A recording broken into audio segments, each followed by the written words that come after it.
Olá, pessoal. Começa agora mais um podcast. Você é o conteúdo. Esse podcast tem como objetivo trazer histórias que te inspiram, histórias que façam com que você vire uma chave aí, tire aquele projeto que está engavetado, coloque ele em prática, porque eu tenho certeza que existem muitas ideias aí na tua mente, no teu coração, que precisam ser ativadas. E esse podcast tem como objetivo ativar na sua vida tudo aquilo que você tem, tudo aquilo que Deus colocou sobre você, que eu tenho certeza que é para fazer diferença, é algo extraordinário. Hoje, nós estamos recebendo uma pessoa aqui muito especial. O nome dela quer dizer aquele que adere, aquele que está do lado, aquele que apoia. Olha só. Olha o nível de pessoas que nós trazemos nesse podcast. Nós sempre citamos o significado do nome, porque nós entendemos que o significado do nome tem tudo a ver com a pessoa. E esse significado tem tudo a ver com essa pessoa, porque é meu amigo de longas datas e, para mim, é uma alegria enorme. Eu estou muito feliz em poder estar fazendo esse podcast com ele. Nós estamos recebendo aqui o nosso querido amigo Kleber Andrade. Pastor, seja muito bem-vindo. É um prazer enorme ter você aqui conosco, Kleber. Muito obrigado, pastor Henrique. A honra, a alegria nesse momento realmente de estar aqui no Você, o conteúdo é todo meu.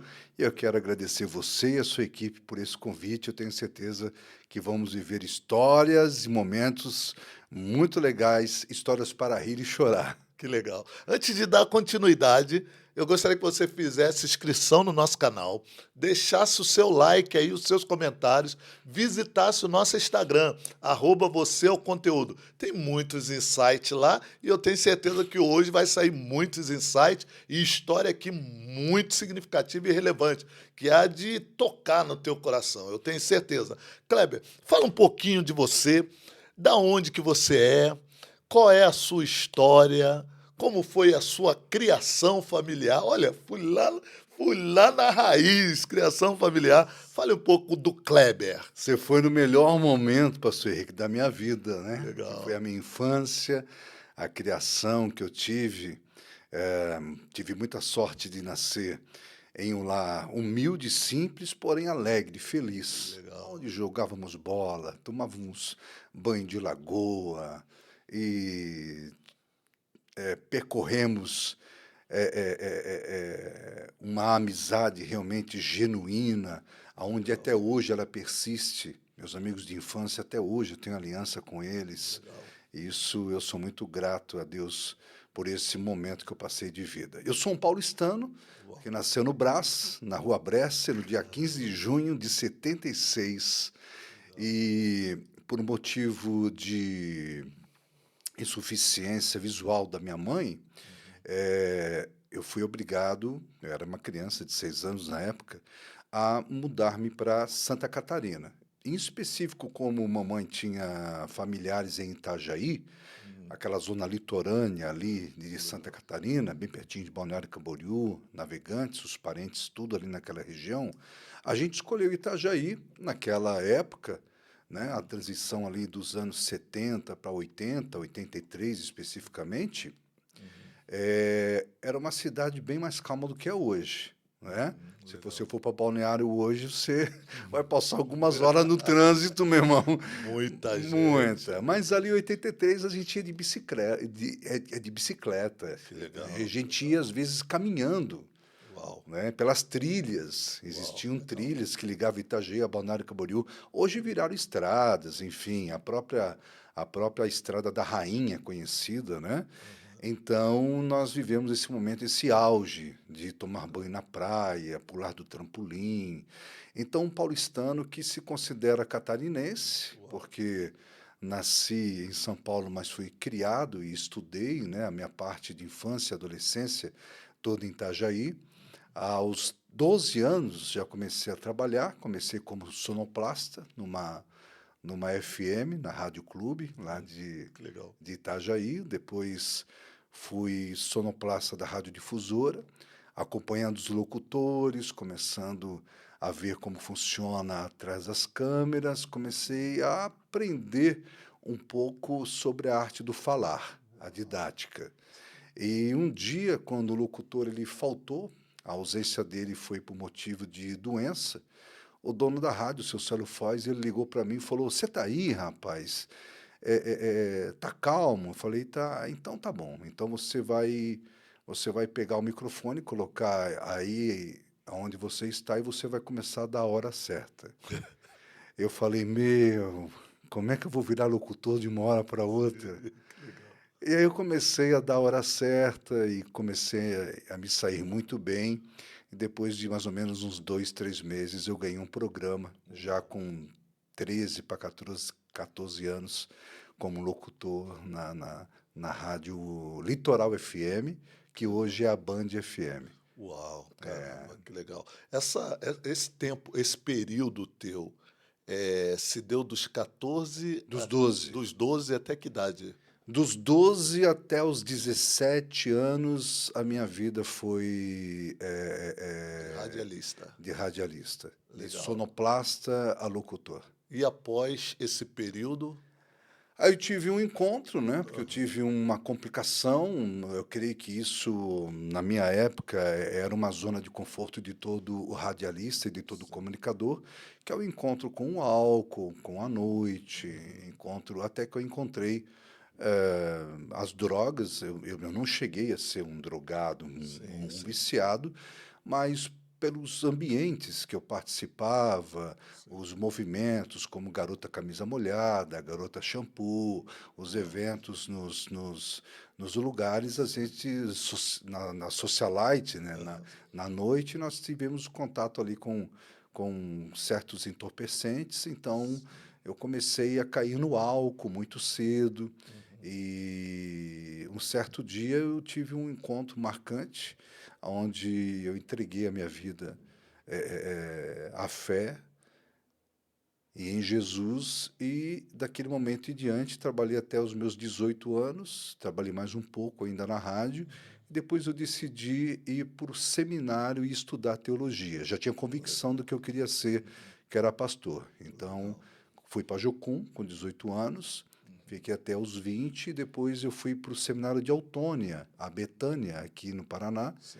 e estudei, fiz o meu bacharelado até os 24 anos, casei, enganei minha esposa, falei que ia para a lua de mel, e na verdade eu fui para outro seminário no Rio de Janeiro. Levei ela para passar a lua. Não, nós vamos para o Rio de Janeiro, meu amor. Vamos à lua de mel. Na verdade, mal sabia ela que ela estava entrando dentro do seminário. Que isso, que doideira. E aí começou a minha trajetória, a minha escola, e Legal, até legal. aqui estamos. Legal. Quando você fala de encontro, até mesmo para aqueles que estão nos assistindo, vamos aprofundar um pouquinho mais isso, porque muita gente, às vezes, a maioria dos evangélicos, católicos e de várias religiões, eles falam muito a respeito de encontro. Eu tive um encontro com Deus, né, e tal.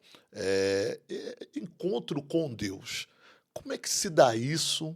Né, como aconteceu,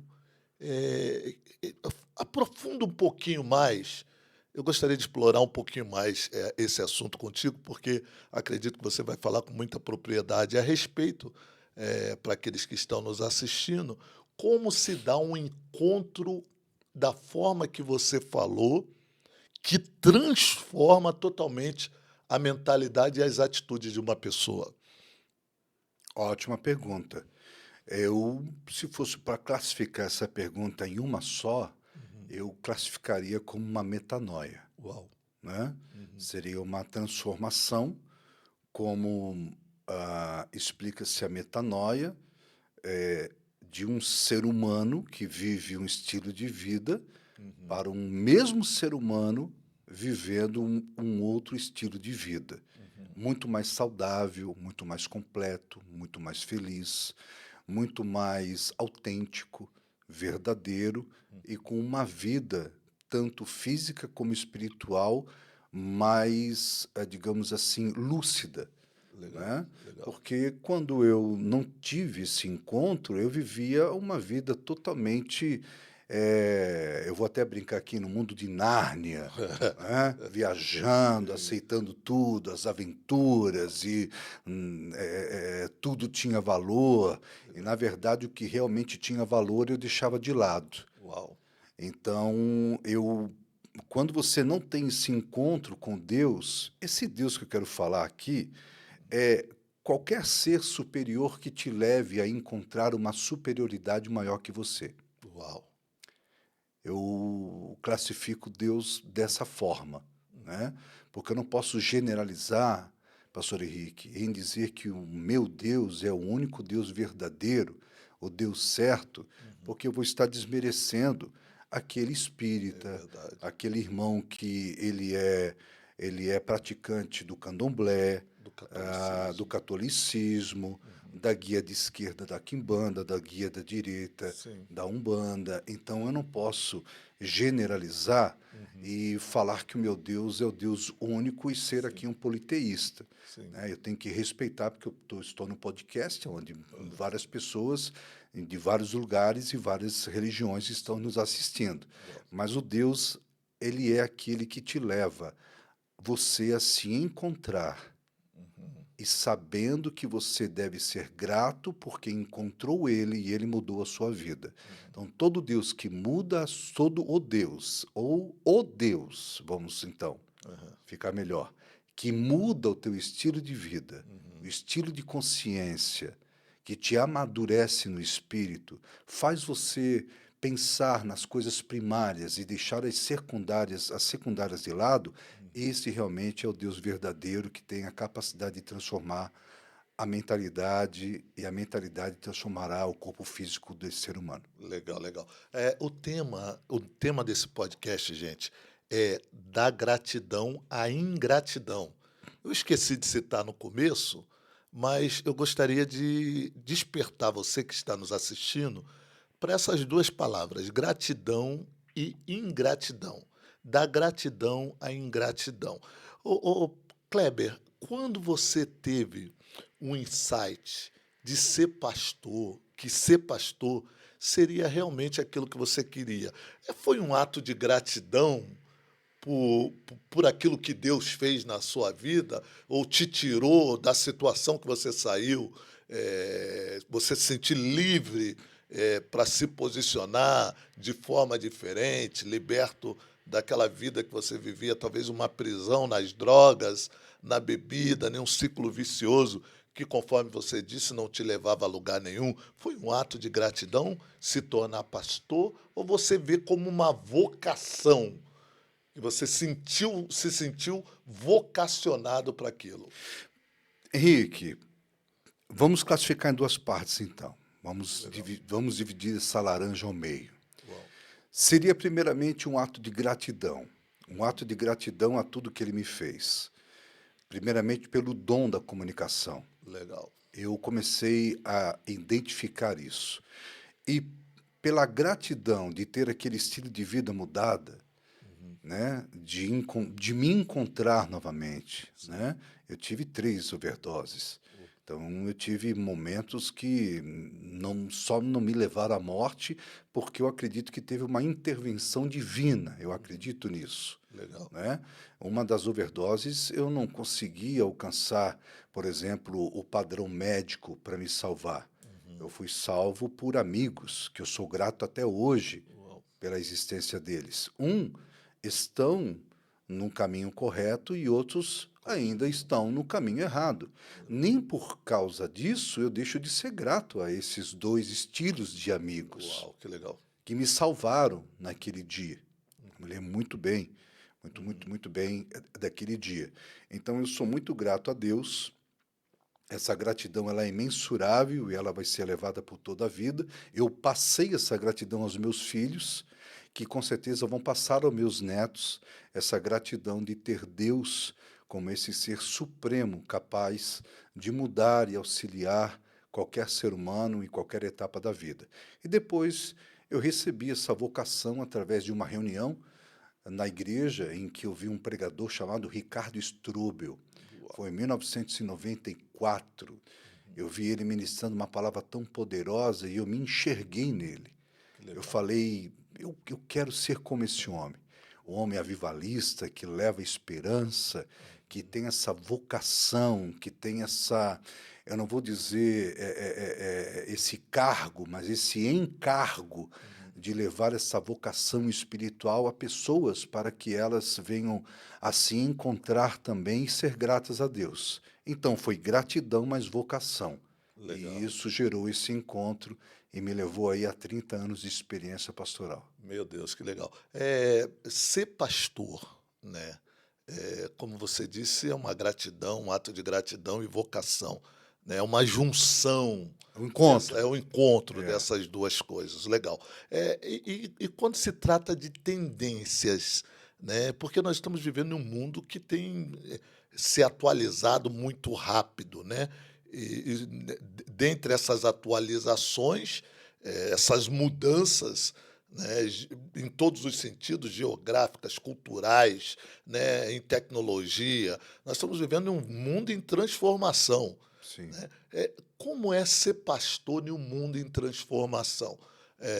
Nessa atual conjuntura de coisas acontecendo tão rápidas, de mudanças tão rápidas, tão profundas e tão significativas.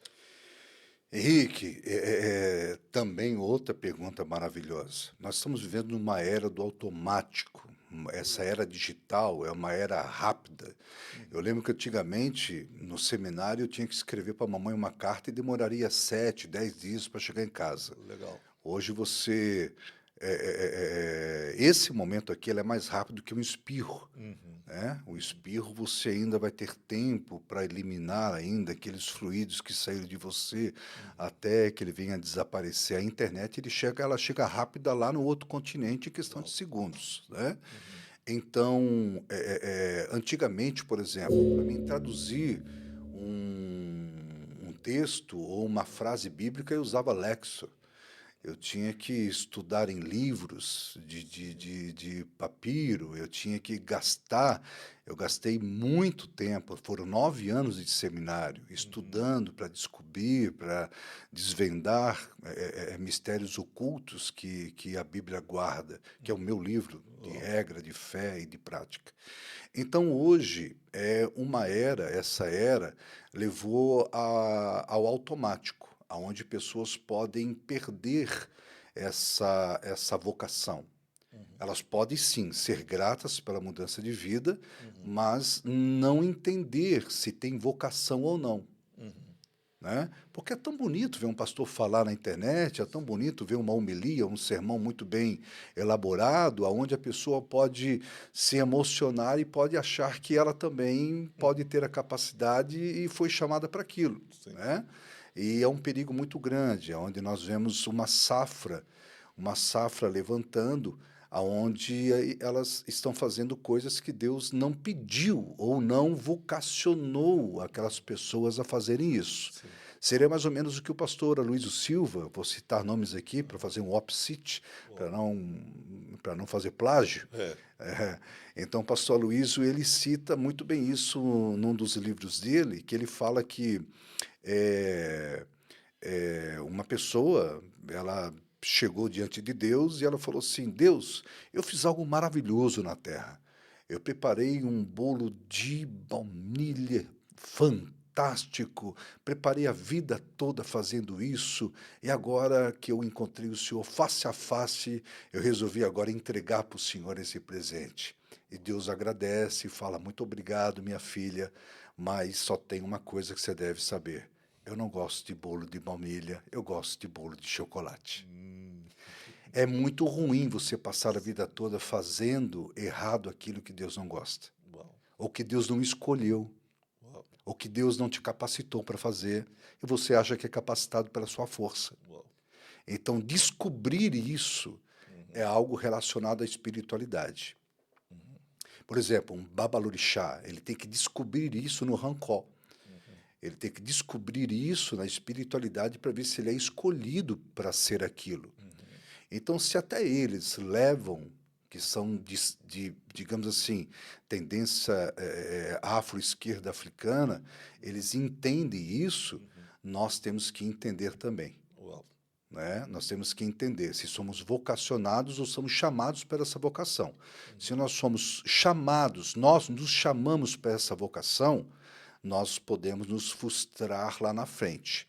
Agora, se nós realmente fomos chamados por Deus, quem chama sustenta. Eu costumo dizer que aquele que é chamado por Deus é como se fosse assim: quem tem dinheiro compra, quem tem unção ganha. Então, em muitos momentos da vida, aquele que foi vocacionado não teve condições de fazer. Então, Deus fez porque foi Deus que chamou. E aqueles que se chamam, eles se frustram e logo abandonam o posto de governo, porque eles se chamaram. Então, uma diferença de se chamar e uma diferença de ser chamado. Jesus chamou os 12, mas os 12 chamaram Matias.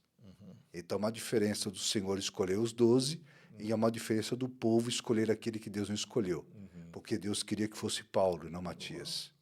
Matias nunca mais apareceu na história da vida bíblica, mas Paulo, porque foi chamado por Cristo na estrada de Damasco, apareceu nas 14 ou 13 cartas no Novo Testamento todinho. Então, essa é a diferença de ser chamado e de se chamar. Uau, que legal. Qual é o maior desafio hoje do ministério sacerdotal? Eu vou mudar a palavra de pastor para sacerdote, para a gente pegar outros segmentos religiosos também, porque acredito também que tem os seus desafios quando se trata da espiritualidade, da humanidade, né, do relacionamento social, cultural, né, e tal. Quais são os maiores desafios hoje, né, do ministério sacerdotal, que você vê hoje na realidade a qual nós estamos vivendo? O maior desafio, eu acho que ele não mudou ainda. Uhum. Ele não mudou. Ele começou com Adão e ele vai terminar com o último homem. É o desafio de encarar a ingratidão. Uau. Ou seja, a gratidão de tudo aquilo que um Deus superior fez por você Uhum.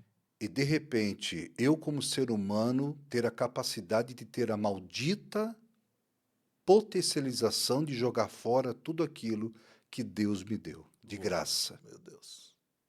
Então, Deus construiu um jardim, colocou Adonichon dentro para morar, proveu ele de alimentos e ele foi ingrato. E teve a maldita capacidade de jogar fora tudo aquilo que Deus o presenteou.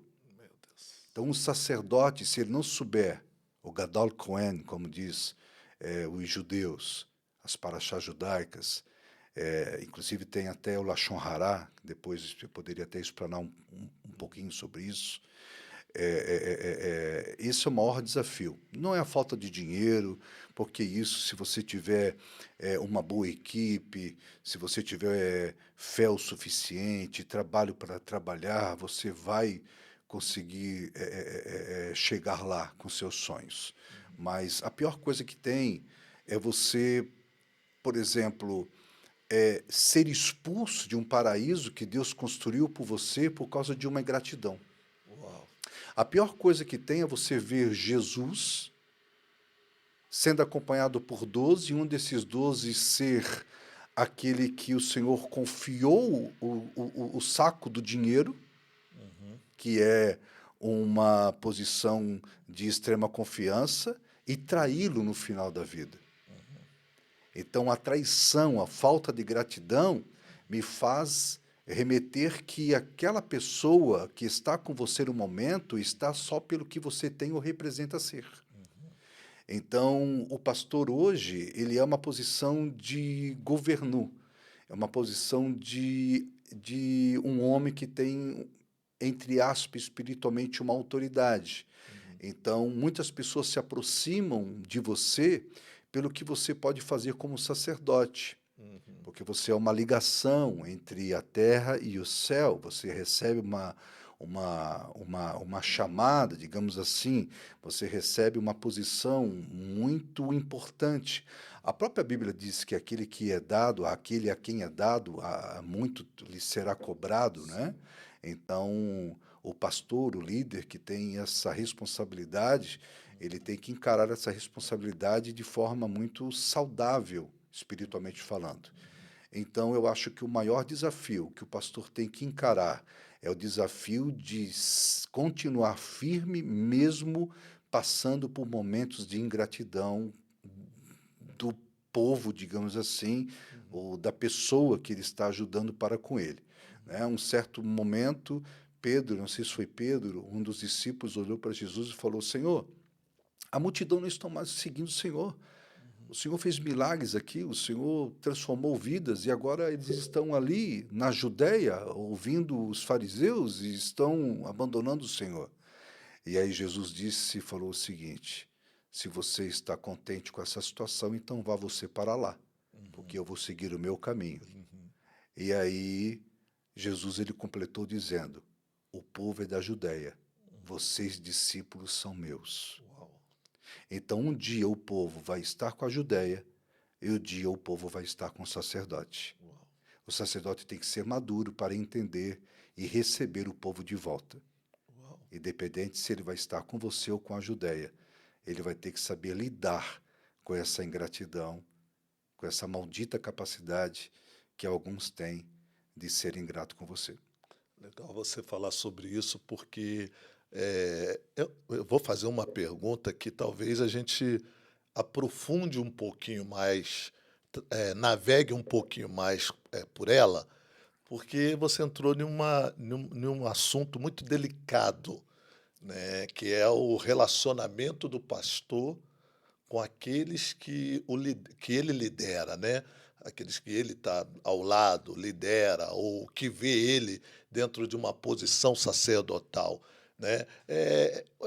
Quando se trata da posição sacerdotal, né? Por exemplo, você se torna um pastor ou um padre, as pessoas, como lidar com as pessoas que te procuram pelaquilo que você representa e não pelaquilo que você é? Eu vejo isso um dos maiores desafios hoje de um pastor, de um líder sacerdotal, ele ser procurado somente pelaquilo que ele representa, né? Você falou que muito é dado, muito é cobrado, legal, isso em todas as áreas, em todos os segmentos é assim. Quem tem um cargo maior, ele vai ser mais cobrado, né? Quem tem uma posição maior na sociedade, ele vai ser mais visto, vai ser mais falado, né? Quem tem uma posição cultural, estudou, se formou, tem uma formação maior, ele vai ser mais visado e tal. Mas agora, quando se trata do ministério sacerdotal,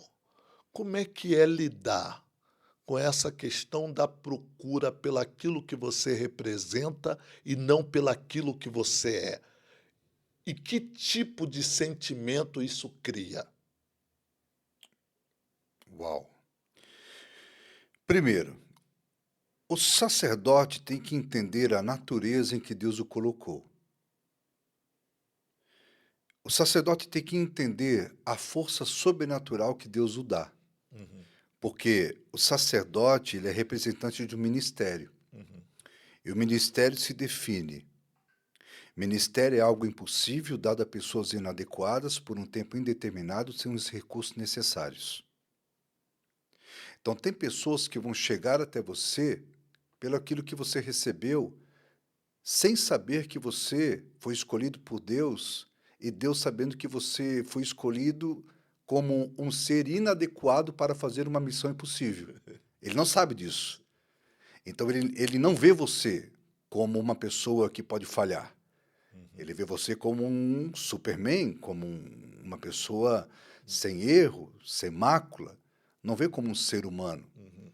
Então você tem que encarar a posição que você está, sabendo que você só pode fazer isso porque Deus está te dando capacidade de encarar pessoas e situações que estão aptas a não entender você, a se voltar contra você e a querer só o que você pode dar, que é uma oração, uma palavra de potencialização, uma palavra de cura emocional e assim por diante.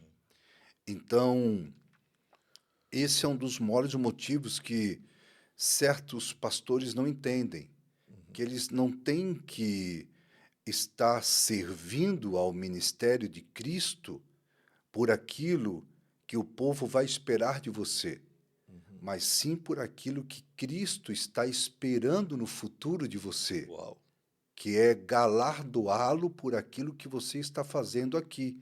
independente se o povo vai ser grato ou não com você. Por isso que o ministério é algo impossível, dado a pessoas inadequadas por um tempo determinado, sem os recursos necessários. Tem muita gente que pensa e imagina que o pastor vira pastor para querer ser rico. Então ela se encosta no pastor para querer se beneficiar de algo, talvez de um network ou de um feedback do pastor, para que hoje em dia, antigamente não era muito assim, mas hoje em dia, poxa, eu vou me encostar naquele pastor porque eu tenho aquela empresa, então aquele pastor ele tem uma persuasão sobre 1000 pessoas dentro da igreja, então ele pode fazer ali um meio campo para que eu possa fazer um network e possa ser bem sucedido. Enfim, tem várias situações que eu posso citar, que chega até o meu gabinete, que as pessoas me procuram por interesse. E não me procuro por verdadeiramente saber o que eu tenho para dar da parte de Deus, que é muito mais valioso e permanente do que essas coisas secundárias. Então, hoje nós vivemos uma era em que os seres humanos procuram é como se fosse Maria e Marta. Sim. Escolhe o secundário e esquece do primário. Uau. Não é? Sim. Um certo dia um monge diz um livro que depois da Bíblia Sagrada eu considero como se fosse um dos melhores livros que eu li até hoje na vida. Se chama As 48 Leis do Poder. Diz que o monge ele estava andando com seus discípulos e à margem do riacho, um dos seus discípulos ele encontra um escorpião e esse escorpião ele estava se afogando nas águas. O monge, então, pela sua essência de bondade, estende uma vara e ele consegue salvar o escorpião do afogamento. E o escorpião ele vem andando em direção à vara para sair da água e quando ele chega bem na mão do monge, para o monge entregá-lo na terra, ele pica o monge. Uau. E o monge é picado. E o discípulo automaticamente pega uma pedra e quer matar o escorpião, dizendo: Senhor, mestre, olha o que ele te fez, ele foi ingrato. O Senhor salvou ele do afogamento. E ele devia agradecer. E ele picou o Senhor, então nós temos que matá-lo. O monge olha para o discípulo e diz: não faça isso, porque a natureza dele é essa. Uau. E a minha é salvá-lo. Uau. Uau. Quando o sacerdote entende que ele foi escolhido para tal feito, ele vai conseguir superar a qualquer ingrato que foi socorrido por você. Então você diz que a forma de superar a ingratidão não está nas pessoas que estão ao nosso redor. A ingratidão não tem nada a ver conosco, que Não. somos sacerdotes, tem a ver com a Tem pessoa. a ver com a pessoa. Sim. Agora, não pode ser falta de conhecimento, conforme você disse. Por exemplo, as pessoas, na sua maioria, não entendem o papel genuíno de um sacerdote, não entende o sacerdócio. E por não entender o sacerdócio na sua completude, que envolve também o homem, o ser humano, né, e tal, não é um super-homem, conforme você disse, talvez não seria essa a razão da ingratidão pela expectativa gerada não ser preenchida, porque a expectativa não sendo preenchida cria uma insatisfação, e a insatisfação gera uma ingratidão. Será que as pessoas não deveriam conhecer um pouco mais a função do ministério sacerdotal, a função de um pastor, para que ela entenda, né, a diferença entre o pastor, que está ali à sua frente, e o homem, que também está ali. Que, sendo pastor, ele não se torna perfeito. E sendo homem, ele também não se torna totalmente perfeito ou suficiente para suprir todas as necessidades que surgem ao seu redor ou diante dele. Será que não está aí o motivo da ingratidão, a falta de conhecimento, ao seu ver?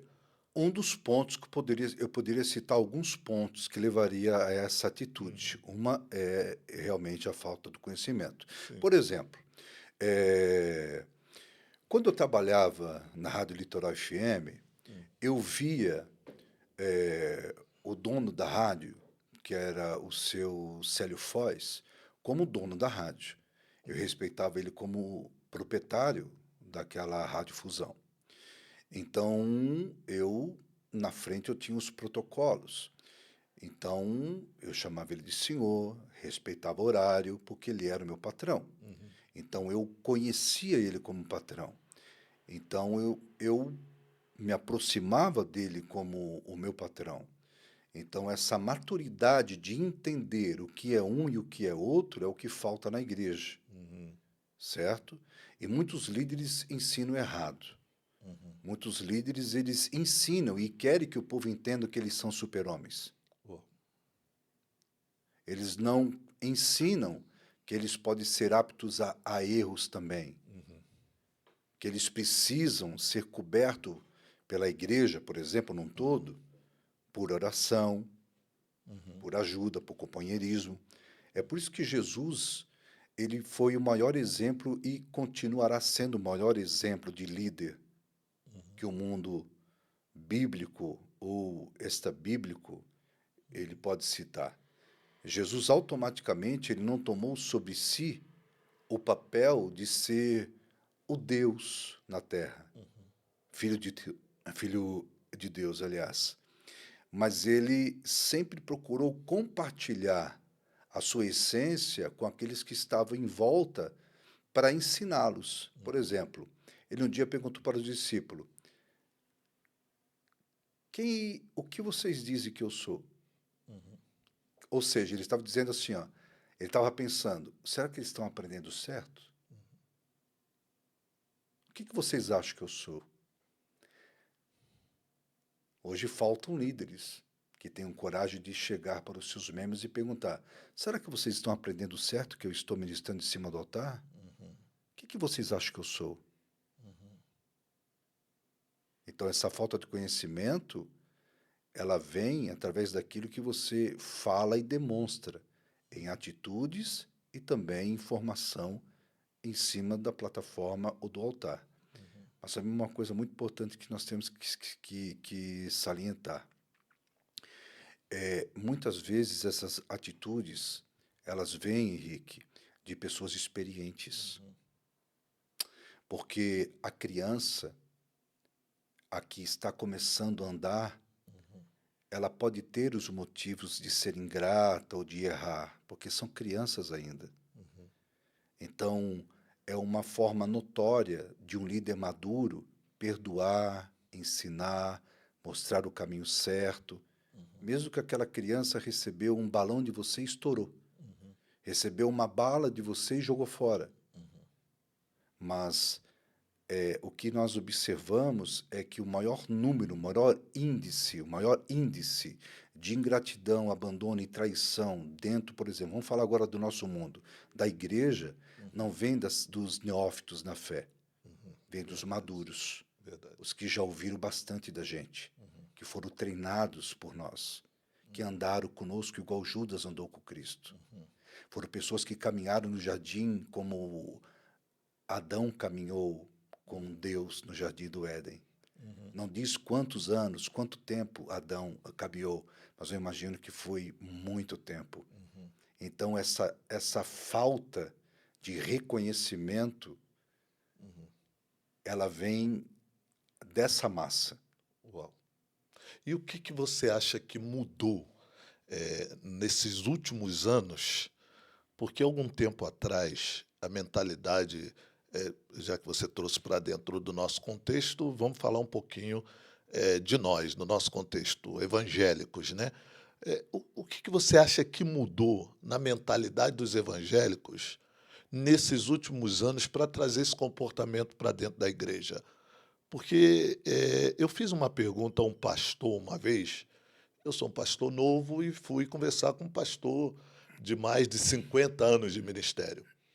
E eu disse para ele assim, poxa, como era difícil na sua época, né? Ele disse para mim assim: eu tenho dó é de vocês, queridos.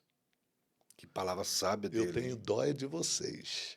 Né? E Hum, aí ele citou um motivo, um dos motivos pelos quais ele disse que teria dó de nós. E na sua concepção, o que mudou na igreja nesses últimos anos? Meu Porque mudou Deus. muita coisa para as pessoas terem esse tipo de comportamento. Será que os líderes mudaram a ponto tal de mudarem os seus liderados? Ou Ambos. será que os liderados criaram uma mentalidade totalmente diferente de. Não vou jogar muitos anos atrás, de 10 anos, 20 anos É atrás. uma junção é uma junção de performance, Uhum, tanto de líderes novos que nasceram nessa nova safra, uhum, que existem líderes bons também. Eu uhum, posso citar aqui 5 líderes da nova safra que realmente levam um legado sério, um legado ah, de zelo, mas o automatismo, eh, essa cultura imediatista que a uhum, igreja vem aprendendo através do desenvolvimento da telecomunicação, da evolução do digital, vem trazendo informações imediatistas uhum, ao povo. Então o povo acha que tudo tem que ser para ontem. uhum, E quando na verdade se esquecem que o próprio Filho de Deus, ele não nasceu fazendo milagres. uhum. Ele esperou o seu tempo, Uau, nasceu, uau, isso é forte. cresceu, aprendeu a ler, Uhum, aprendeu os protocolos judaicos, uau, fez o Bart Mitzvah uhum, e com 30 anos de idade uhum, começou o seu ministério. uhum, Ele teve um tempo de espera, ele teve que aprender, ele soube ter paciência. A fé não é um parque de diversões do Beto Carreiro World, estou fazendo merchan aqui, em que você entra para se divertir. uhum. A vida cristã, a fé, é um campo de batalha onde se vence uma batalha a cada dia, a cada momento, E Jesus falou isso, né? Basta cada dia o seu mal. justa e o seu bem. Aham, Então, essa era digital, ela pode ser usada para o bem, como é usada para o bem, através dos seus ao vivos, pessoas que estão no hospital, presídio, que conseguem nos ouvir. Esse momento do podcast é um momento de muita edificação também. Mas tem muitos líderes que eles ensinam de forma diferente. uhum, Eles ensinam que, ah, não falando desse modelo, uhum, porque é uma profissão em que eu respeito o mundo, uhum, muito, mas a performance coach, ela tem atrapalhado um pouco, ou não vou dizer, ou posso até afirmar muito, o desenvolvimento genuíno do evangelho dentro do seu habitat natural. sim. Esse potencialismo, só palavra de potencialização, você vai ganhar, você vai ter, você vai conseguir, vai ser Triunfalismo. rápido, triunfalista, você não vai perder. Não, é totalmente ao contrário. O evangelho é uma perca para se ganhar. Uhum, Você perde os seus direitos uhum, para ganhar sim. Uhum, os direitos espirituais, os novos direitos que você desconhecia. uau, O evangelho diz que você tem que perdoar para ser perdoado, que você tem que andar 2 milhas, que você tem que dar outra face. O Evangelho diz que um dia chorai com os que choram, alegrai com os que se alegram. Então, hoje nós vivemos esse mundo capitalista, até vamos entrar então também no assunto outro assunto polêmico, uhum, aonde se você não tiver uma palavra de prosperidade, uma palavra onde vai te levar a ter uma vida mudada, o Evangelho não está ali. E, na verdade, você vê muito pouco Jesus pregar na vida, na sua vida, na Bíblia, enquanto vivia, esse Evangelho de potencialização próspera. uhum, Era ao contrário. as pessoas prósperas que seguiam Jesus, não era Jesus que seguia as pessoas prósperas. Uau. Maria Madalena recebeu esse apelido, porque, na verdade, Maria era Maria de Magdala. Maria de Magdala, Magdala significa torre forte. Ela era uma viúva casada com um homem muito rico que herdou uma riqueza e ela ajudava a sustentar o ministério de Cristo. Então, Cristo, ele não era o rico da história. Ele era rico em virtudes espirituais e sobrenaturais, que é o primário. E o secundário, que é o mundo material, acompanhou Jesus na sua jornada. As viúvas sustentavam o Senhor Jesus. E hoje é o contrário. Hoje os milagres ficam na esfera secundária e o mundo secundário tomou conta do primário. Uau. Ou seja, o ter, o ser, o valer é mais importante do que o milagre da transformação. Uau, uau. E como lidar com isso? Porque há uma discrepância muito grande da essência com a ausência da presença de Deus. Né? Porque nem tudo aquilo que parece essência, né? Parece que Deus está, né? Realmente Deus está. E aquilo que aparentemente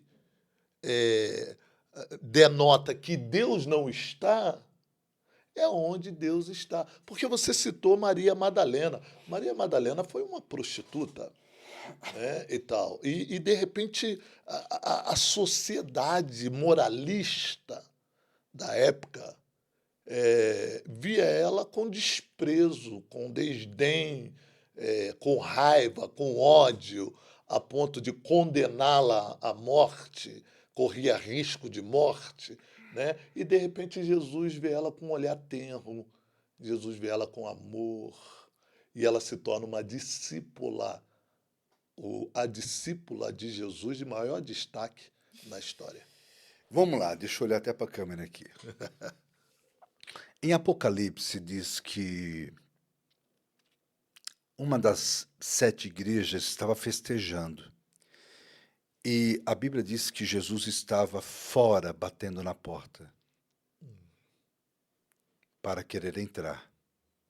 Existem festas ou igrejas que estão fazendo festas e Jesus está do lado de fora, batendo na porta para entrar. Ou seja, existem festas em que Jesus não está. Uau, Porque se Jesus estava batendo na porta, significa que ele não estava dentro. sim, E a festa estava acontecendo dentro e não fora. uau, Quantas festas estão acontecendo fora, dentro, e Jesus está fora? uau, E Jesus batendo, batendo, e aquele que abrir, eu entrarei, cearei e ficarei com vós. uau. Mas essa igreja específica estava fazendo uma festa. E Jesus batendo. Se eu estivesse lá naquele momento, Henrique, eu tinha aberto a porta para Jesus automaticamente e tinha dito: Jesus, entra, porque a festa é tua. Uau. O Senhor é o centro da festa. E já tem momentos na vida que o ser humano tem que entender que Jesus já está dentro, mas não percebe. Quer um exemplo disso? Vou olhar para a câmera de novo. Quando Jesus foi crucificado, pai e filho, tudo indica, estavam voltando pela estrada chamada Caminho de Emaús. E eles estavam tristes, cabisbaixos, estavam reclamando, porque o Senhor, o que eles esperavam que seria o Messias Salvador, tinha morrido. E aparece uma terceira pessoa no meio do caminho, andando e perguntando: vocês estão falando de quê? Você não sabe da notícia? O Senhor que veio para libertar Jerusalém, Israel, ele morreu, está crucificado. E ele falando: é mesmo? Crucificar o Senhor? Você não sabe disso? E ele falou: me deixem entrar na casa de vocês. E eles falaram: Senhor, a porta está aberta, entre e ceie conosco. Uau. E Jesus entrou, ceiou falou, ensinou, e quando compartilhou o pão, eles perceberam algo diferente. Uau. E quando o Senhor saiu e foi embora, eles olharam um para o outro e falaram: por acaso não aquecia o vosso coração quando ele partiu o pão? Sim. É ele. Uau. Eles não perceberam, mas Jesus estava no trajeto do caminho até a casa deles, sem eles perceberem, Meu o Deus. tempo todo. Jesus entrou dentro da casa porque a porta estava aberta. Uau. Hoje, as igrejas têm que deixar Jesus ser o centro e ter a porta aberta para que ele entre, para que os corações sejam aquecidos. Uau. Não pode mais fechar a porta para os seus dogmas e para os seus shows pirotécnicos, periféricos. O termo seria certo, a pirofagia espiritual, Isso. Sim. aquele fogo falho, Aham, sim. certo? Mas a porta tem que estar aberta e ele tem que ser o centro, porque só assim nossos corações vão arder e nós vamos saber que ele está dentro da casa comandando tudo. Interessante você falar sobre isso, sobre a festa, né? E tal, que Jesus estava do lado de fora, batendo na porta, Apocalipse capítulo de número 3, né? Capítulo 3, 20, se não me engano. Isso. 3, 20. Eis que estou à porta e bato e tal, se alguém abrir. Mas também Jesus conta uma parábola nos evangelhos que ele estava fazendo uma festa. Uau! Os convidados não foram. Tem gente que é para ir e por causa de muita racionalidade não vai. Uau! Mas a festa não para só por causa da ingratidão daqueles que foram convidados. Porque você pode continuar o texto. Uhum. Ele mandou chamar quem? Os convidados. Ele mandou chamar os mendigos. Depois que os convidados não foram. Ele mandou chamar os desprovidos. Sim. Ele mandou chamar aqueles que não tinham direito de estarem ali. Uau! Então, se aquele que é ingrato não vai, Jesus encontra alguém com coração grato que vai. Uau! Mas a festa não para. A festa não parou por causa dos ingratos que não foram. A festa continuou por causa daqueles que foram gratos e aceitaram o convite. Festa é feita por pessoas gratas. Uau! Shows pirotécnicos são feitos por ingratos. Um dia estão com você, outro dia vão estar com a Judéia. Quando você fala de show pirotécnico, você está falando de cultos, né? De modelos de cultos, Performance. liturgias. Nem culto é. Liturgia. Porque culto é um termo que ficou mais ou menos démodé. Falar de culto hoje é falar de religiosidade. Mas a palavra culto, a essência, a etimologia da palavra culto quer dizer homenagem prestada a uma divindade. Justamente. A reunião para se prestar culto a uma pessoa, ou seja, homenagear, reconhecer uma pessoa. Justamente. Então, hoje, você falar culto, você está sendo um cristão demagogo, ou um cristão demagogo, um cristão justamente. Então, se fala reunião, então a nossa reunião tem muito pouco de Cristo e tem muito muito de mim. Sim. E tem muito pouco da palavra que orienta. Uau. Por isso que tem pessoas que não conseguem encontrar essa gratidão porque não são orientadas a serem gratas. Sim. Então a reunião tem muito de mim e tem muito pouco dele. Uau. É 15, 10 minutos pregando o evangelho.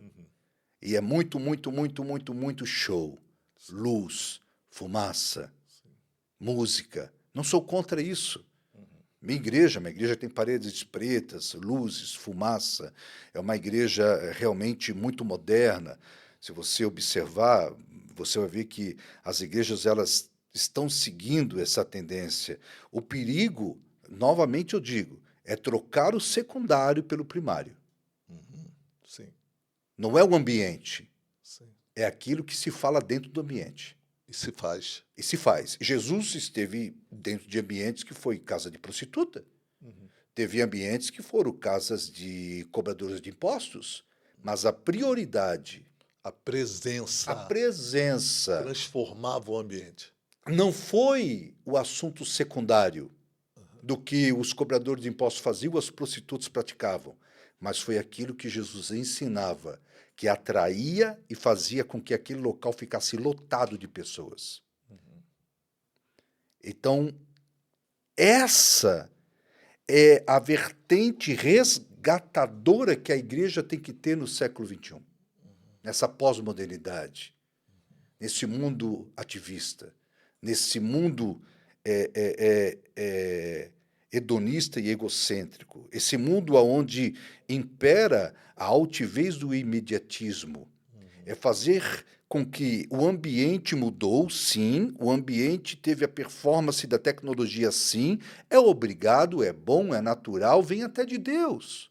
Deus gosta de luzes, Deus gosta de festa, de vez em quando ele solta os trovões, Deus gosta de barulho, a voz dele é como voz de muitas águas, Sim. Deus gosta de festa, tanto é que o povo judaico é o povo que mais faz festa Uau.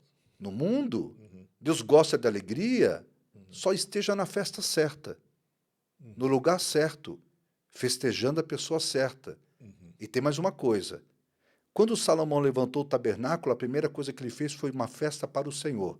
Nunca festeje nada sem a presença de Deus nessa festa. Sim. Que extraordinário isso. É interessante você falar sobre isso, porque a gratidão nos leva a celebrar, né? Quando uma pessoa chega e diz assim: puxa, Kleber, pastor Kleber, o senhor não tem ideia do tanto que o senhor foi importante na minha vida. Vamos lá, há 20 anos atrás, eu estava passando por... Você nem lembra mais. Eu estava passando por uma situação e tal, e você me trouxe uma palavra, orou por mim, mudou minha vida, e eu quero te agradecer e tal. E isso traz uma satisfação, né? Nós vemos isso no caso dos 10 leprosos, né? Só um voltou. Só um voltou. E Jesus sentiu um contentamento Sim. e, ao mesmo tempo, uma tristeza. Eu acho que ali Jesus demonstra um contentamento e uma tristeza, porque a pergunta dele denota muito isso, né? O que volta para agradecer, quando ele agradece, Jesus diz assim: não foram 10? Forte isso. Forte. Por que só um? A gratidão, ela por menor que seja, ela vai gerar um conteúdo no coração do líder maior do que os 9 que abandonaram. Uau. Quer ver só uma coisa que é muito importante? Eu cheguei a pregar na igreja de pastores de forma proposital. Em que, na época que eu era jocomeiro, que eu tinha 18 anos de idade, eu preguei o evangelho para esse líder ou para essa pessoa e ela ficou na igreja e desenvolveu o ministério dela e ela conseguiu ser líder de igreja de 1000 pessoas.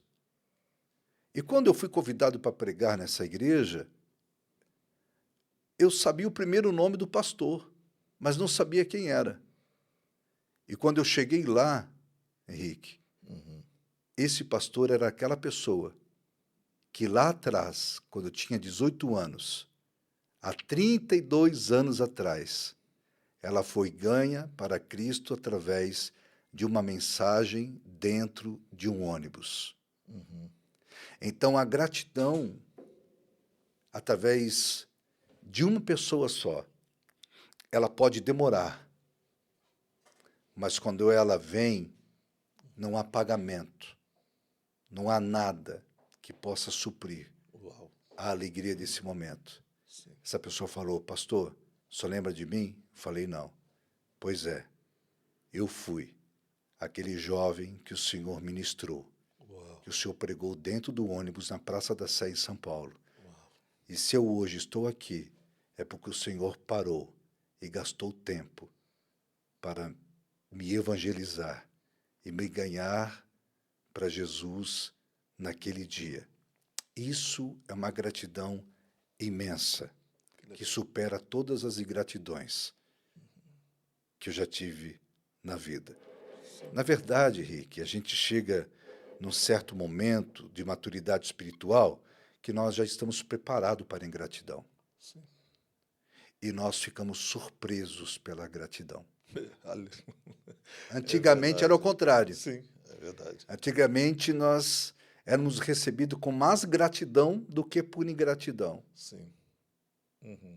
E hoje, qualquer gratidão, momento de gratidão, ele supera todos os momentos de ingratidão Uau.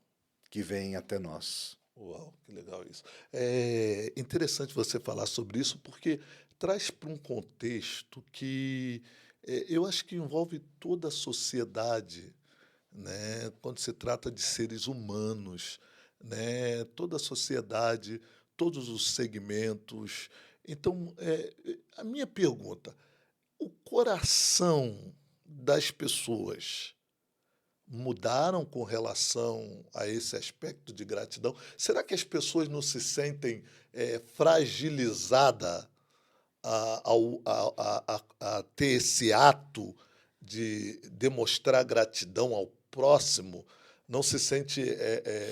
Qual é a palavra que eu poderia usar para expressar o que eu quero levar ao teu raciocínio? Será que as pessoas não se sentem diminuídas ao chegar para você e falar, cara, poxa, obrigado, você me ensinou, né? O que você falou foi muito importante para mim, né? O que você fez por mim, cara, fez uma diferença. Eu sou o que sou hoje, né? Porque Porque você gastou você tempo, um dia você investiu fez na minha gabinete. vida. Isso. Será que não é um orgulho, um orgulho que permeia a sociedade de hoje? Papai sempre falava assim, ó, me diga com quem andas, que eu te direi quem és. Bom,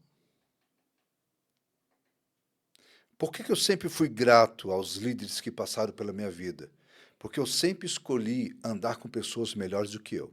sim, E quando você anda com pessoas melhores do que você, uma das primordiais coisas que você vai encontrar é a gratidão daquela pessoa pelo líder que a treinou.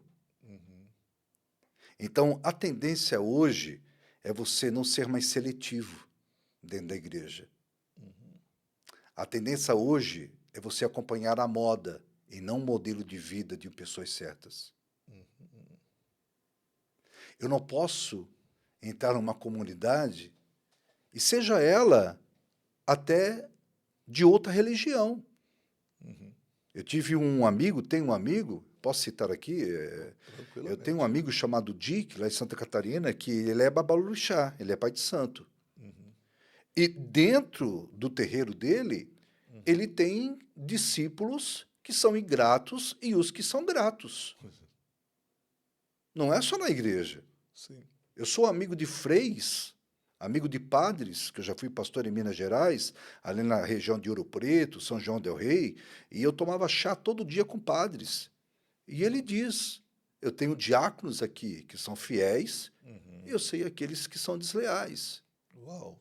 Mas o povo sempre vai escolher Barrabás. E o líder tem que ser maduro. Uau. Porque Jesus foi maduro. Jesus sabia que alguém ia ser ingrato. Porque ele disse: amigo, vai e faz o que tens que fazer. A ingratidão. Porque sem ela não vai ter ascensão. Uau. Então, a gratidão vai te elevar de nível. Uau. É legal isso, top. Mas isso afeta o emocional do líder. E a minha pergunta é: o que você, como pastor, faz para cuidar das suas emoções mediante a todos esses enfrentamentos que tem? Me cerco primeiro da minha família, que me traz a força emocional que eu preciso, Uau.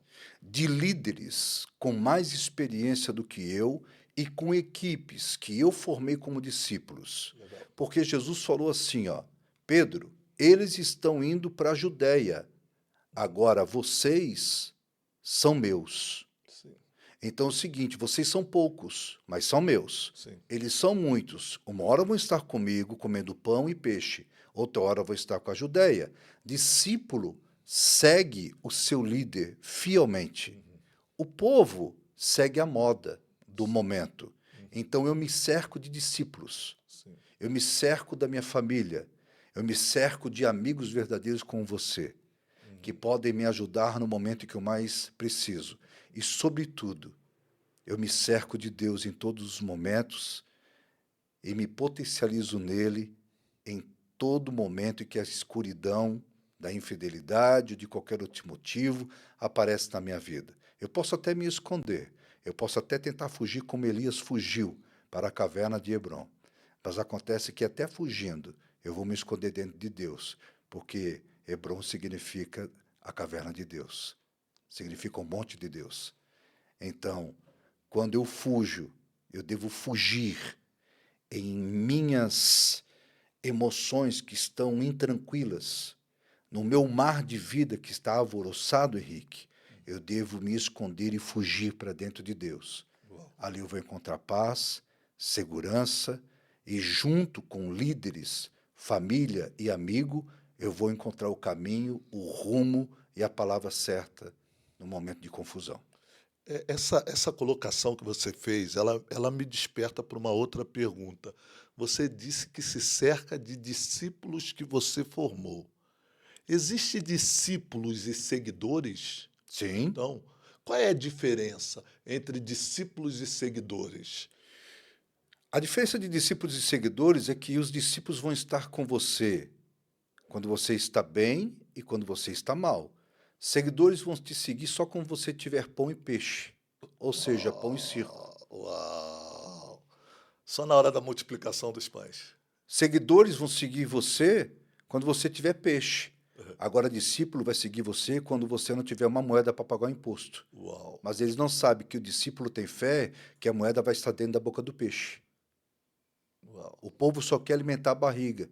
O discípulo acredita que a moeda está na boca do peixe, que não vai alimentar a barriga, mas vai pagar a dívida dele do seu Senhor. Uau!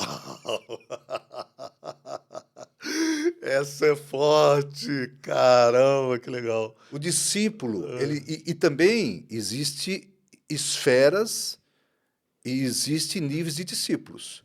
Posso rapidinho discorrer Pode. rapidinho aqui? Conteúdo é você. Por exemplo, na Páscoa, antes da ceia, ou em alguns momentos, alguns líderes entendem que aquele foi a ceia, Jesus estava cercado de pessoas e Judas estava bem perto de trair o Cristo. Sim. E Jesus ele disse que alguém que está aqui assentado comigo irá me trair. Foi uma pergunta que provocou uma projeção ultra-interior. Ou seja, todas as perguntas fortes de Cristo para os discípulos foram para que eles olhassem para dentro de si mesmo. Então, um olhou para o outro em silêncio e começaram a perguntar: será que sou eu? Eles não acusaram ninguém. Eles olharam para dentro deles e começaram a procurar: será que é eu que vou trair? E aí Pedro, olha só, então todos, muitos, não são todos. Então muitos olharam para dentro de si e perguntaram: será que sou eu? Pedro, como era líder de todos, olhou para o discípulo que mais amava. Olha os níveis. Uau! Olharam para Pedro. Como saber que Pedro tinha um nível de liderança de discipulado mais alto? Pedro não teve resposta. Porque Pedro também pensou, será que vai ser eu? Uhum. Seria ele no futuro, mas não naquele momento. Sim. Uhum. E ser ingrato no futuro não quer dizer que você pode voltar a ser grato num outro momento. Sim. Porque o líder tem que saber perdoar e amar. Uau. E ele encontrou alguém que reclinava a sua cabeça, pastor Henrique, ao peito de Jesus, que é o discípulo que muito amava. Olha o nível aumentando. Legal isso. E quando ele encontra João, que é o discípulo do amor, ele chama João e fala assim, João, pergunta para ele quem é. E ele chegou no ouvido do Messias e perguntou, Senhor, quem há de ser? E o Senhor falou só para João, aquele a quem eu der esse bocado molhado será o que me trairá. Uau. Te pergunto, Pedro sabia? Não. Todos os outros discípulos sabiam? Não. Então, revelação só é dada para aqueles que são mais íntimos. Uau. Quanto mais íntimo eu for como discípulo de Cristo, mais revelação eu vou receber dele. Uau, que legal. Não é só o líder, não é o líder que recebe as maiores revelações. É aquele que mais é íntimo. Legal isso. Kleber, é interessante você falar. Hoje vai ser rico o nosso podcast, né? Já estamos partindo já. Eu não sei se eu respondi a tua pergunta agora. Ótimo, toda pergunta completa, respondeu completamente a pergunta. Mas quando se trata da sua vida como pastor, você teve alguns enfrentamentos na tua vida que envolveu diretamente a sua saúde, Sim. né, e tal. Eu gostaria que você falasse um pouquinho do momento difícil que você viveu e como você superou esse momento, do porquê você viveu e como você superou esse momento, que diz respeito à sua saúde. Você vai citar o que aconteceu, Sim. né, do porquê aconteceu, se você quiser citar. Sim, tranquilo. Você sabe a razão. Tranquilo. Né, e como você superou esse momento e hoje está de volta no ministério, exercendo o ministério, com esse sorriso espontâneo. Que legal. Né, com Muito essa bom. beleza. Parece até um anjo, né? É isso. Quem me Cabelo dera. branco, de repente à noite, se eu estou no escuro, vejo você, eu vou falar, um anjo, Deus me enviou um anjo aqui. Ancião de aí dias. aí já vou pedir um dinheiro também emprestado. Senhor, manda um din-din. Vamos lá, então. Vai lá. Eu comecei meu ministério muito novo. Meu ministério não, ministério que me foi dado, muito novo. Com 18 anos eu já estava na Jocum, e no estágio da Jocum você ajuda a abrir igrejas. Né? Tem um momento que você vai para o teu experimental, né? Você sai para o seu estágio. Então eu vim fazer um estágio em Vaiporã.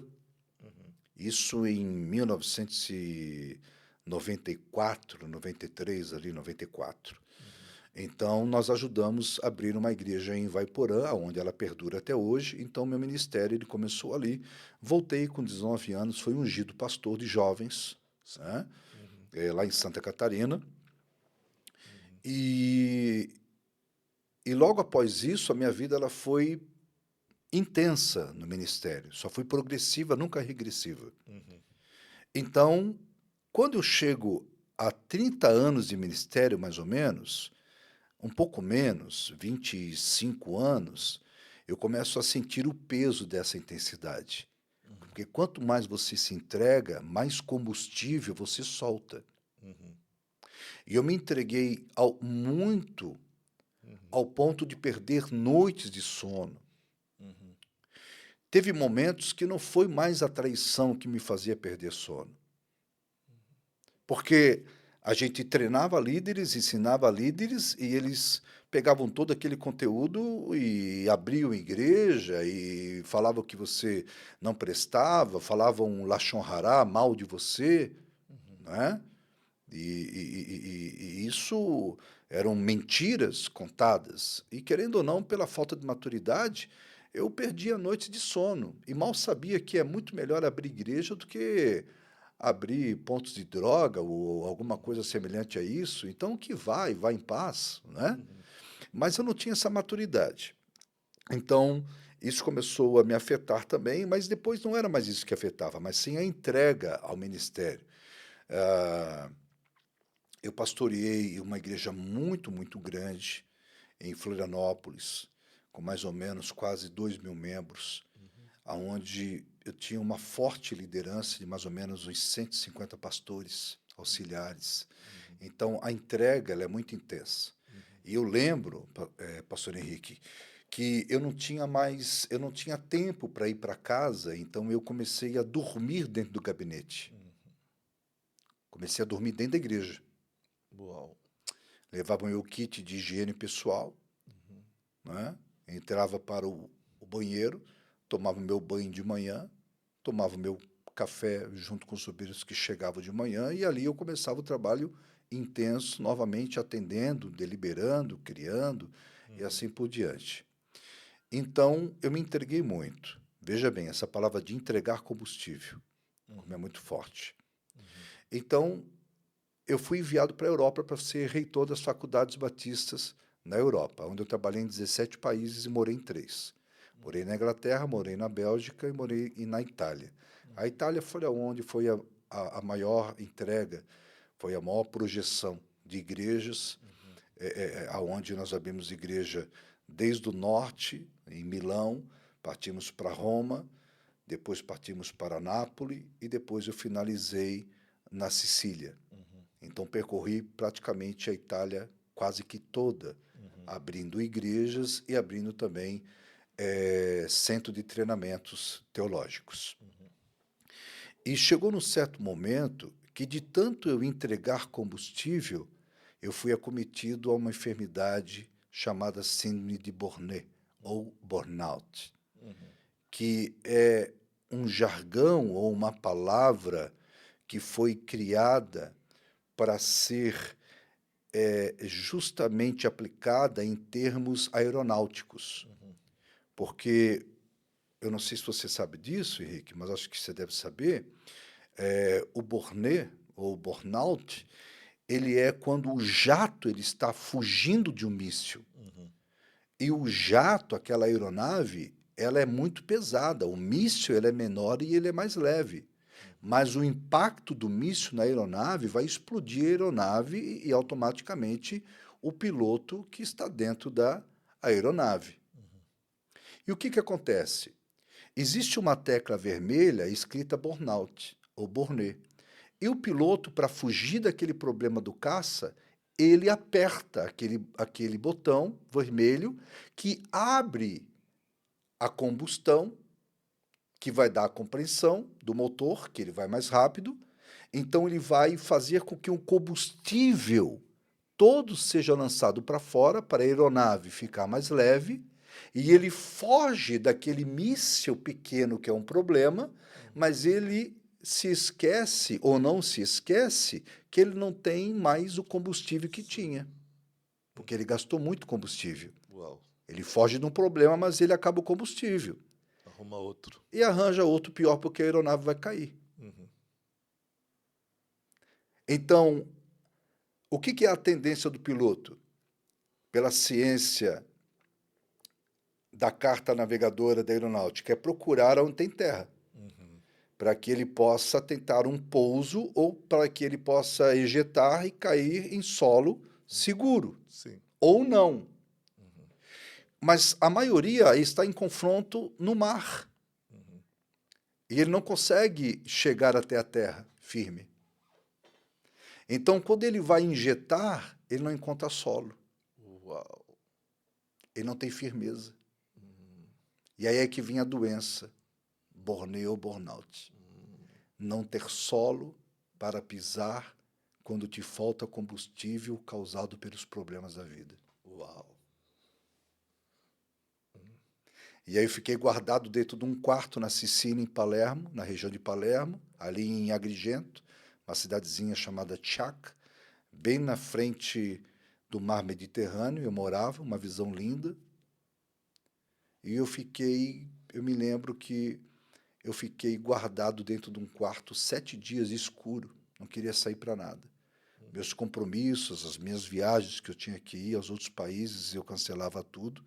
Então, essa doença ela te causa, ela te proporciona um mal que você não tem mais prazer de ter prazer naquilo que você tem prazer. Uau. Você não tem prazer mais em apetite nenhum. Até ouso dizer aqui no podcast, você não tem mais apetite sexual, você não tem mais apetite de fazer aquilo que você tem prazer de fazer. Então eu não tinha mais prazer de trabalhar no ministério, que o ministério era o meu prazer de vida. Então, automaticamente, aí entra a bondade e a gratidão que eu tenho até hoje pelo bispo Flori Ramos, pelos bispos. O bispo, vendo que eu não entrava mais nas reuniões online com ele, que eu não atendia, ele ligou para minha esposa, a pastora Sônia, e ele disse: o que está acontecendo, pastor Kleber? E ela narrou todo o acontecido. E ele, cercado por uma igreja de psicólogos, perguntou o que era aquilo. E os psicólogos, logo à distância, me diagnosticaram. Então, o que ele fez? Ele automaticamente preparou um líder no Brasil, e ele entrou numa reunião comigo, conseguiram a muito punho fazer uma reunião, e em alguns meses esse pastor estava para me substituir. Ele me recolheu para o Brasil, onde ele me jubilou. O que é jubilar? Me aposentou. Então ele falou o seguinte: a partir de hoje você vai receber um gabinete, se você quiser ficar aqui dentro da igreja, você fica. Se você não quiser, você pode ir para sua casa. Você vai ficar lá só descansando, não quero você mais mexendo com a igreja. E aí é que veio o diferencial da gratidão. Ele reconheceu os meus serviços na terra. Deus, que legal. Porque Deus ele reconhece no céu. Uau. Mas ele reconheceu na terra, ele falou: enquanto eu estiver vivo, você vai receber o seu salário, mesmo em casa. Uau. Por tudo que você fez, Que legal. nesses anos todos, trabalhando por reino de Deus aqui na terra. E até um certo ponto eu aceitei essa aposentadoria, entre aspas, fictícia, e depois eu parti para o mundo político. Ganhei uma gestão, vim para a nova reeleição, não consegui me reeleger, e estava em casa, colocando um filme, uma série na Netflix, e um pastor amigo meu, um outro pastor grande, pastor amigo meu, a quem eu tenho grande admiração e gratidão também, porque me ensinou muita Bíblia, me ensinou muito conteúdo bíblico que os seminários não ensinam, Sim. e por gratidão,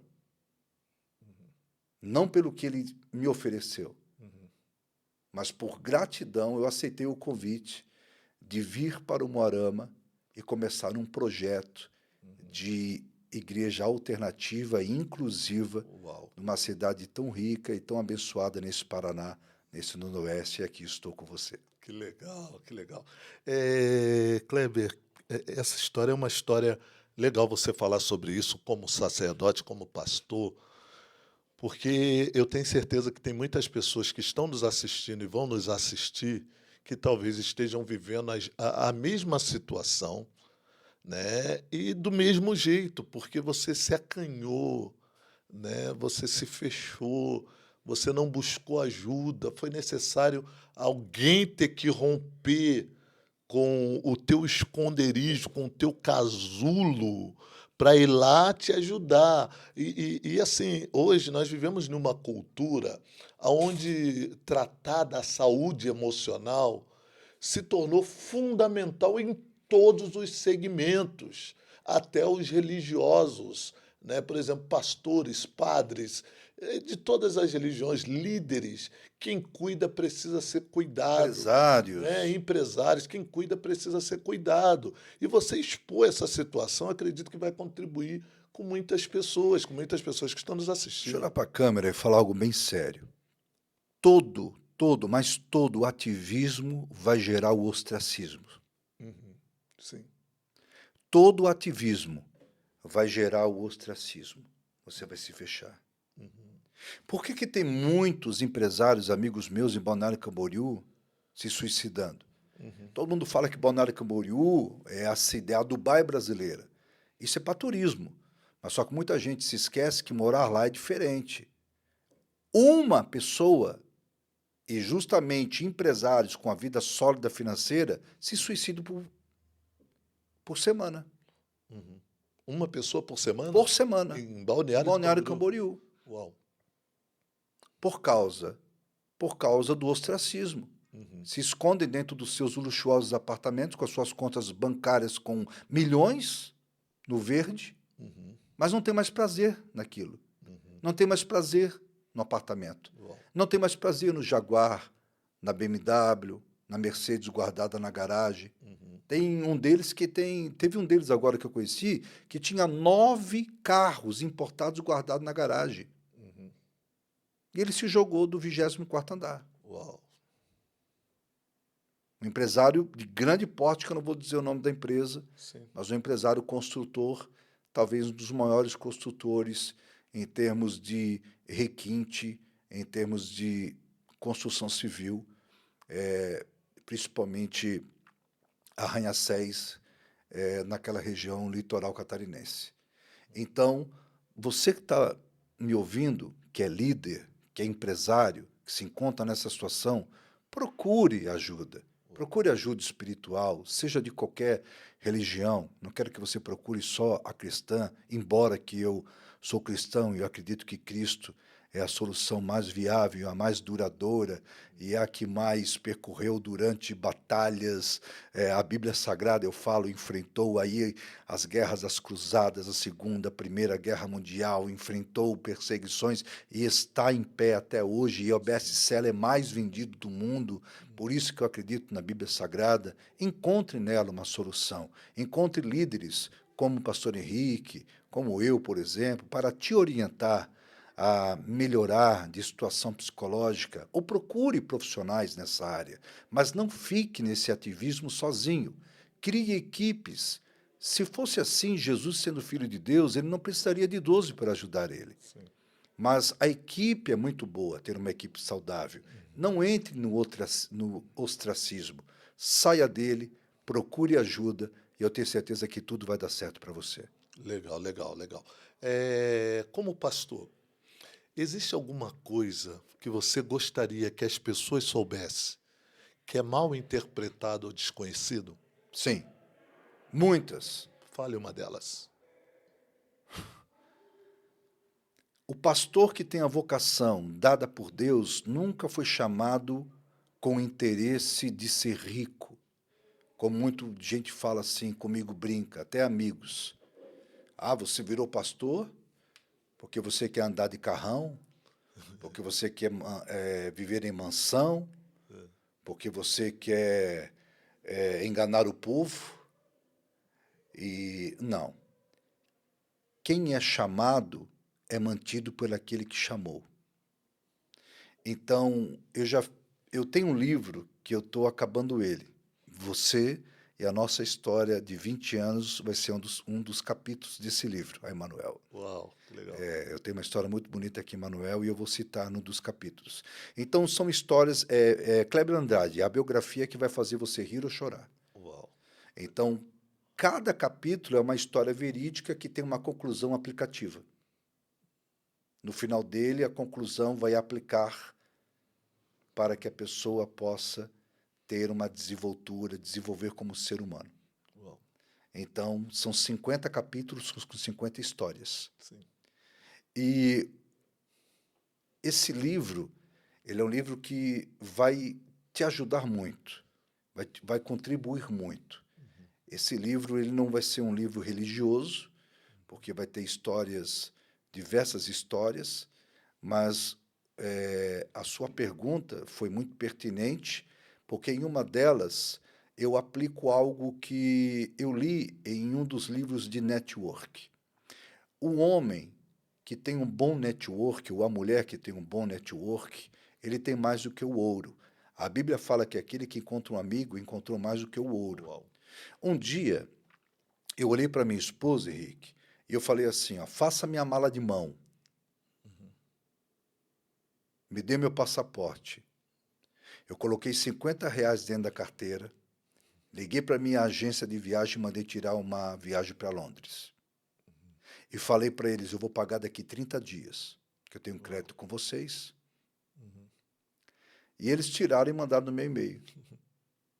E a minha esposa, quando viu, eu estava saindo e estava indo para o aeroporto, destino Londres, com R$ 50 no bolso. Eu falei, se é verdade, eu tenho que viver. Então, tudo no livro que eu escrevo são histórias verídicas que eu vivi. Seja na África, na Ásia, na Europa, América Latina, em qualquer lugar que você vai encontrar, os capítulos são vivenciados, não são fictícios. São histórias reais, aplicações pessoais e conclusões que são finalizadas. Eu tenho certeza que vão mudar o seu jeito de chegar à vida. Então, eu fui para Londres. Antes de chegar no aeroporto, eu liguei para um amigo meu dizendo: Olha, estou chegando amanhã em Londres, que a viagem para Londres é entre 12 e 14 horas, do Brasil até Londres, sem escala. Com uma pequena escala, aliás. Escala de 1 hora, mais ou menos, que eu faço escala ou em Madrid ou em Frankfurt. E eu saí e avisei ele. Ele me recebeu no aeroporto. De lá, ele avisou para um pastor que eu estava chegando, chamado Jackson Antônio, que tem uma igreja muito forte lá em Londres. O pastor Jackson me recebeu. Eu ministrei na igreja dele e já recebi a primeira oferta. Uma oferta voluntária, que eu não há 30 anos eu ministro a palavra do Evangelho e não cobro um centavo. Amém. Eu vim pregar quantas vezes aqui, pastor Henrique? Muitas vezes. Lhe coloquei preço? Não, nunca. Você não precisa colocar preço em algo que não é seu, que você não recebeu, que você não é dono. Colocar preço naquilo que tem valor não existe. Quando eu coloco preço, é sinônimo que eu perdi totalmente a minha essência. Porque quando eu coloco preço em algo que tem valor. E o Evangelho e a vida de Cristo não tem valor. Uau. Então eu não posso colocar preço naquilo que Cristo me deu. Senão vai ter valor pagável. E tudo que se paga perde o valor. Sim. Seu carro Uau. foi pago. Uau. Mas daqui a um tempo ele não vai valer mais o mesmo preço. Não é do banco ainda. É do banco. Essa camisa, essa nossa camisa, esse meu óculos, ele foi pago por um valor. Mas vai passar um tempo. Se ele quebrar ou se ele não prestar mais, ele vai deixar de ter valor. Então é por isso que eu não posso colocar preço naquilo que não tem valor. Porque nunca vai quebrar, nunca vai acabar e nunca vai passar. Uau, que legal. Uma palavra feia. Ingratidão. Defina. A maldita capacidade que o ser humano tem de jogar aquilo que um ser humano bondoso fez por você sem interesse. Uau. Uma palavra bonita.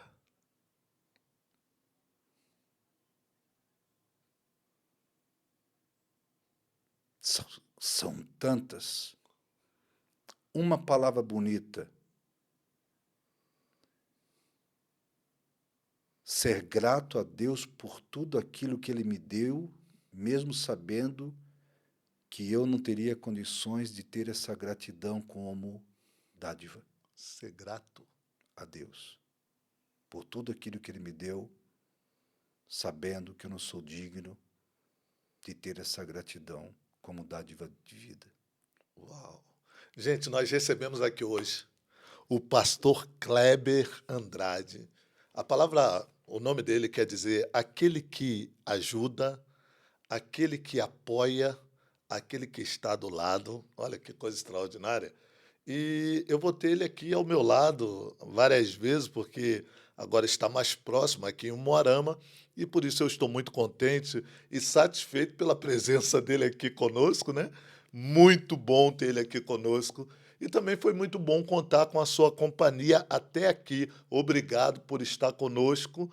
É muito bom sempre poder contar com a sua companhia. Suas considerações finais, pastor Kleber. Quero te agradecer, pastor Henrique, agradecer a toda a sua equipe, agradecer a esse podcast maravilhoso que abriu as portas para que eu pudesse falar um pouco mais sobre o meu ofício, sobre o meu encargo, a missão, vida, família, agradecimento e gratidão Sim. a tudo que você é comigo, foi comigo e será comigo. Amém. Você foi aquele amigo que no momento de tristeza você esteve lá num telefonema, Uau. numa curtida sua no Instagram, numa mensagem sua deixada lá no WhatsApp.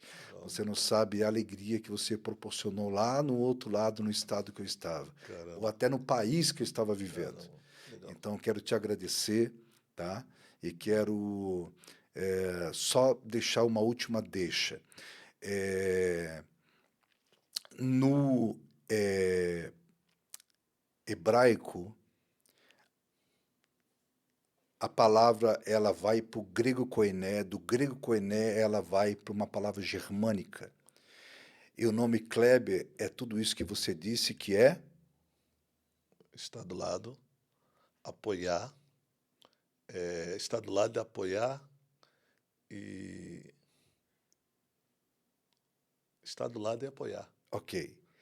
Fazer sem interesse. fazer sem interesse. O nome Kleber, na palavra germânica, significa opadeiro. Ou colador de cartaz. E aí eu fui saber o porquê isso retrocedendo para o grego koiné e caindo lá no hebraico, que é aquele que produz o pão para o próximo se alimentar sem interesse algum. Uau, que legal, eu não vi essa.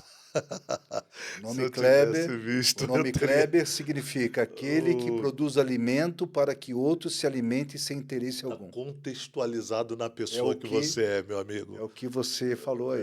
Está contextualizado na pessoa que você é. Que legal isso. Eu sempre digo isso, né? Saber o significado do nome é fundamental para se conhecer a personalidade da pessoa, né? A persona, né? Porque todos nós temos um nome e todos nós somos fundamentados numa história. Por trás de cada pessoa tem uma história. Que bom foi contar com a sua companhia. Não se esqueça de fazer inscrição aí no nosso canal, deixe o seu like aí, deixe os seus comentários, faça os seus comentários aí, toque o sininho para que todas as vezes que a nossa programação começar, você receber uma notificação aí e tá ligado no Você é o Conteúdo, que sempre traz histórias que inspiram. Não se esqueça de se inscrever no nosso canal, @Você é o Conteúdo, no nosso Instagram, visite o nosso Instagram e se inscreva lá no nosso Instagram também, @Você é o Conteúdo. Tem muitos insights lá, muita coisa legal. Tenho certeza que vai ser muito relevante para a sua vida. Até o próximo Você é o Conteúdo. Deus abençoe sua casa, Deus abençoe sua vida, Deus abençoe sua família, em nome de Jesus.